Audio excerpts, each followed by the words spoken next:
नमस्कार। हमारी कहानी चल रही है एक आँख वाला आदमखोर। तो पहले पार्ट में जैसे अभी तक आपने सुना कि कैसे स्मिथ, जो कि इस कहानी को जिसने लिखा है ए मर्विन स्मिथ ने, वो बता रहे हैं कि कैसे एक आँख वाले आदमखोर ने कितना आतंक मचा के रखा हुआ है। वो लगभग 4 डाकियों को मार चुका है और अपने दोस्त के साथ, स्मिथ जो उसका दोस्त है प्रोविस, अपने दोस्त के साथ उसे मारने का प्लान बनाते हैं। और प्लान में क्या आगे होता है, उस बाघ को मार पाते हैं या नहीं मार पाते, ये आगे कहानी में पता चलेगा। तो चलिए शुरू करते हैं आगे की कहानी। तो इसमें आगे बताते हैं कि जो उन्होंने प्लान बनाया था, तो वो अपने आप को एक पोस्ट रनर के रूप में तैयार करते हैं और गांव वालों की तालियों के बीच निकल पड़ते हैं। आगे इसमें बताते हैं कि जब मैं घाट के सिरे से 1 मील दूर था, तब शाम हो रही थी। जल्द ही एक चमकदार चांद चमकने लगा, इसलिए चीज़ें काफ़ी साफ दिख रही थी। मैं घोड़े से उतरा और अपने टट्टू को वापस भेज दिया और जंगल की ओर अपनी यात्रा शुरू की। चलते समय अपनी घंटियां बजाता रहा। मचान तक पहुंचने से पहले मुझे कुल 2 मील चलना था। पहला मील तुलनात्मक रूप से खुली जगह में था, उसके बाद जंगल घना था और सड़क का बहुत कम हिस्सा दिखाई दे रहा था। मैंने अपनी यात्रा लापरवाह मूड से शुरू की थी। अपने लिए किसी खतरे के बजाय अपने अजीब भेष के बारे में ज़्यादा सोच रहा था। जैसे ही मैं ढलान से नीचे उतरा, मुझे अपनी स्थिति का एहसास होने लगा। मान लीजिए कि बाघ ने मुझ पर हमला कर दिया, तो मैं क्या करता? मेरे पास लकड़ी की छड़ी के अलावा कोई हथियार नहीं था, लेकिन बाघ के सामने वह क्या था?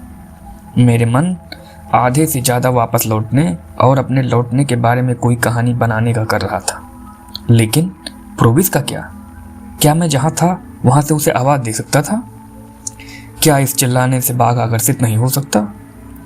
तो वापस लौटना शायद उतना ही खतरनाक था जितना आगे बढ़ना, क्योंकि बाघ शायद पहले से ही मेरे पीछे हो सकता था। पीछे देखने पर मेरे पूरे शरीर में एक ठंडी सिहरन दौड़ गई और मैं प्रोविस से मिलने के लिए तेज दौड़ने लगा। घंटियों की झनकार मुझसे मुझे थोड़ी तसल्ली मिली और मैं कुछ 100 गज तक चलता रहा। अचानक मैं रुक गया। मेरा दिल तेजी से धड़क रहा था। सड़क के किनारे एक काली चीज पर खड़ी थी। बाघ। क्या यह बाघ है? क्या मुझे उससे भागना चाहिए? मेरे अचानक रुकने से जानवर साफ तौर पर घबरा गया और वह सियार की तरह दौड़ता हुआ जंगल में भाग गया।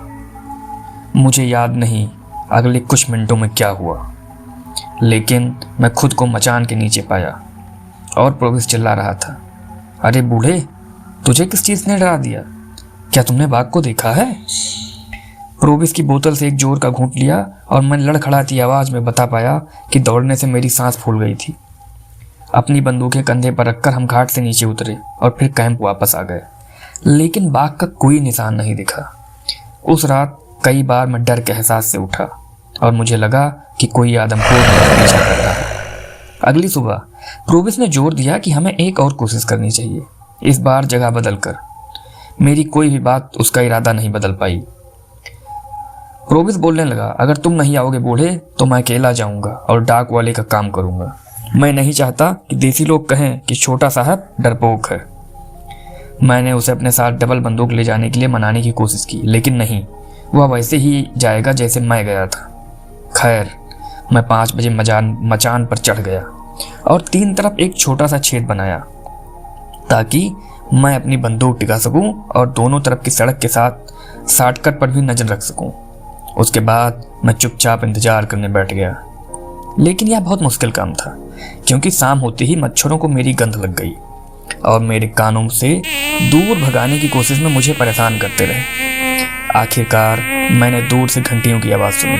तब मुझे लगा कि अगर प्रोविस को कुछ हुआ तो मैं भी गंभीर रूप से जिम्मेदार माना जाऊंगा। मुझे किसी भी कीमत पर उसे इस जल्दबाजी वाली कोशिश से रोकना चाहिए था। घंटियों की हर झनकार मुझे डरा रही थी। यह आखिरी होगा। और आखिरकार जब मैंने दूर से आते हुए उसकी आकृति को देखा, तो मुझे बहुत राहत मिली। अब वह मेन रोड छोड़कर शॉर्टकट में आ गया है। वह अब भी लगभग 200 गज दूर था।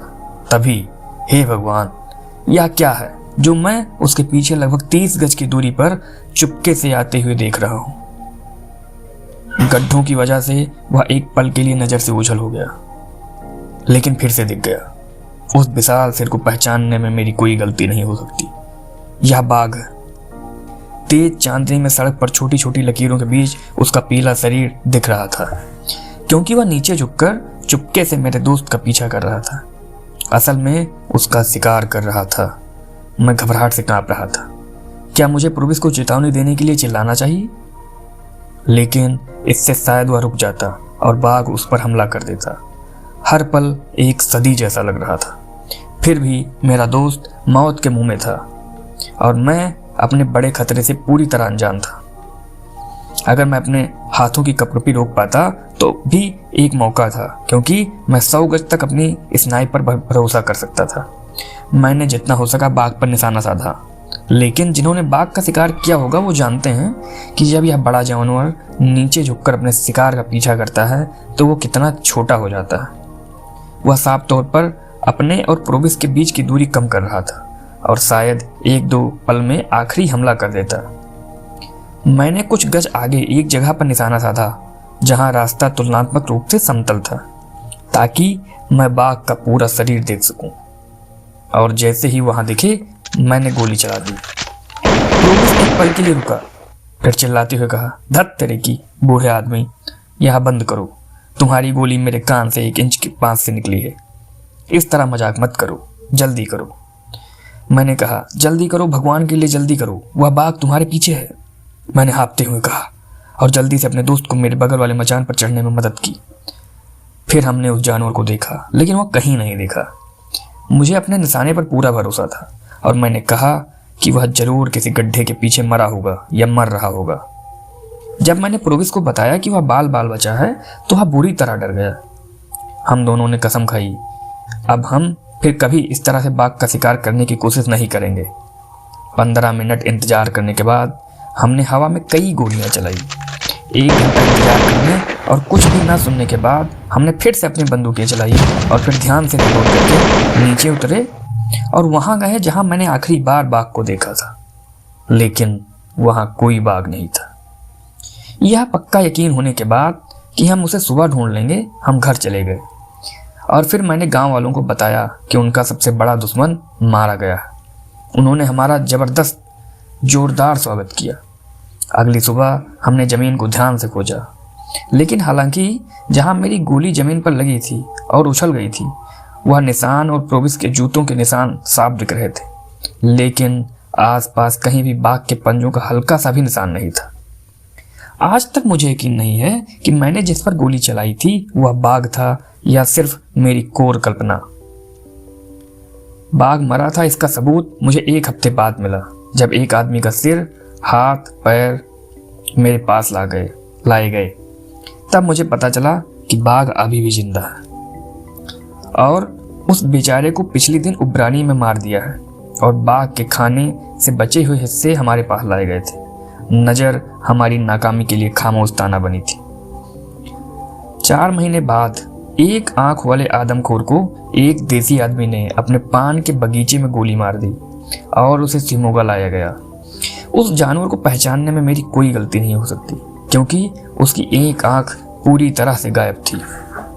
वह एक बहुत बड़ा जानवर था जिसका रंग चमकीला पीला था और यकीनन उसकी जो खाल थी, मैंने अभी तक सबसे सुंदर खाल देखी थी। Thank you.